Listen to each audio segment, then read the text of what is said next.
En ce temps-là, Jean le Baptiste proclamait « Voici venir derrière moi celui qui est plus fort que moi. Je ne suis pas digne de m'abaisser pour défaire la courroie de ses sandales. Moi, je vous ai baptisé avec de l'eau. Lui vous baptisera dans l'Esprit Saint. » En ces jours-là, Jésus vint de Nazareth, ville de Galilée, et il fut baptisé par Jean dans le Jourdain.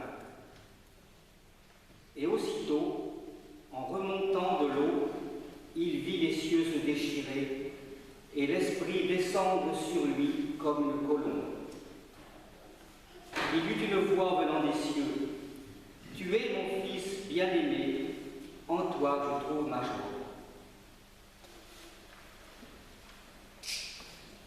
Acclamons la parole de Dieu. Louange à toi, Seigneur Jésus. Après le mystère caché de la Nativité, voici que le Christ se manifeste comme Fils de Dieu. Pendant ce temps de Noël qui s'achève aujourd'hui, nous avons contemplé notre Dieu couché dans une mangeoire. Mystère extraordinaire où la toute-puissance de Dieu accepte de se rendre vulnérable. D'abord annoncé aux bergers qui représentent les petits, les pauvres, les exclus, les pécheurs pour lesquels le Sauveur est venu, adoré par les mages, ambassadeurs du monde païen, appelés à accueillir le salut, le Messie, par son baptême, nous est dévoilé. Il est le Fils du Père qui a mis en lui tout son amour, toute sa joie, et il est empli de l'Esprit Saint. Frères et sœurs, comme la liturgie est pédagogique, ce dévoilement s'est fait petit à petit, un peu comme un enfant qui grandit et révèle sa véritable personnalité. Et pour que nous ne doutions pas que Jésus est vraiment le Sauveur attendu, et pour ne pas que nous en restions à la belle histoire de l'enfant de Bethléem, aujourd'hui, la liturgie nous rappelle que Jésus est le Fils unique du Père. Il est la deuxième personne de la Sainte Trinité, cette Trinité qui se manifeste en ce jour de façon éclatante. Oui, ce petit enfant couché dans une mangeoire est Dieu, et cela, frères et sœurs, rajoute à notre émerveillement. Mais alors, s'il est Dieu, pourquoi se fait-il baptiser? Est-ce que Jésus avait besoin de se faire baptiser? Le baptême de Jean est un baptême de conversion. Ceux qui voulaient changer de vie, se détourner du mal et choisir Dieu, venaient auprès de Jean pour qu'il les baptise. Mais Jésus, lui, il est sans péché. Il n'a pas besoin de se convertir. Il est le Saint de Dieu. Alors, pourquoi? Pour répondre à cette question, je vais nous poser une autre question. Pourquoi le Christ est-il venu en ce monde? Tout simplement pour nous sauver. Et nous sauver de quoi? Du péché et de sa conséquence directe, la mort. Si le péché nous éloigne de Dieu, la venue en ce monde du Fils de Dieu nous relie d'une façon extraordinaire. Dieu se fait homme pour que l'homme retrouve sa ressemblance divine. Il n'y a plus alors de séparation, puisque Dieu accepte de revêtir notre humanité. Et ceci nous est révélé aujourd'hui. Tu es mon Fils, moi aujourd'hui je t'ai engendré. Pourquoi le Père dit-il cela? Je vais passer la parole à un grand saint de l'Église, Saint Cyril d'Alexandrie. Écoutez ce qu'il a dit. celui qui était Dieu, engendré par lui avant les siècles, le Père dit qu'il est engendré aujourd'hui. Cela signifie qu'il nous accueille en lui comme des fils adoptifs, car toute l'humanité était contenue dans le Christ en tant qu'il était homme. Toute l'humanité est contenue dans le Christ parce que le Christ est vraiment homme, mais il est aussi Dieu.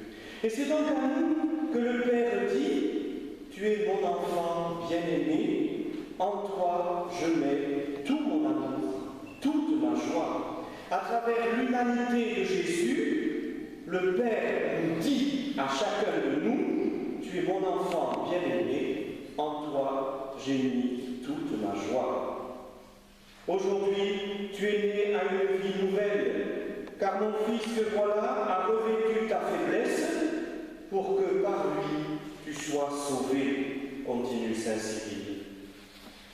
Mais l'Esprit Saint que nous voyons se poser sur le Christ, est-ce que cela veut dire que Jésus n'avait pas encore reçu l'Esprit Saint? Bien sûr que si. Il est empli de l'Esprit. Mais l'explication est identique à ce que Saint Cyril dit concernant le baptême. Le Père donne l'Esprit au Fils pour que par le Fils, par son humanité, nous soyons nous-mêmes remplis de l'Esprit Saint, pour que notre humanité soit de nouveau vivifiée par le souffle de Dieu, ce souffle qui avait fait d'Adam un vivant, ce souffle qui par le Christ nous redonne vie et nous ressuscitera lorsque le moment sera venu. Voilà ce que dit encore Saint Cyril. Ce n'est pas pour lui-même que le Fils a reçu l'Esprit, car l'Esprit est à lui, en lui et par lui. Mais parce que, s'étant fait homme, il possédait en lui toute la nature humaine, il a reçu l'Esprit afin de la redresser tout entière, cette nature humaine, en la restaurant dans son premier état. Le Fils a reçu l'Esprit Saint pour nous qui étions en lui.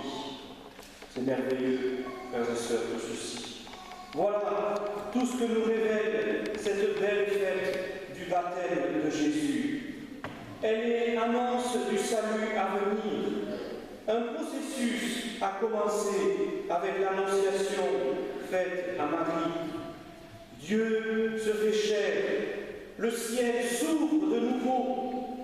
Avec la nativité, Dieu se fait proche, il se fait nôtre. Par le baptême, notre humanité est régénérée par le souffle de l'Esprit. Et par le mystère pascal que nous célébrerons bientôt, nous sommes définitivement sauvés.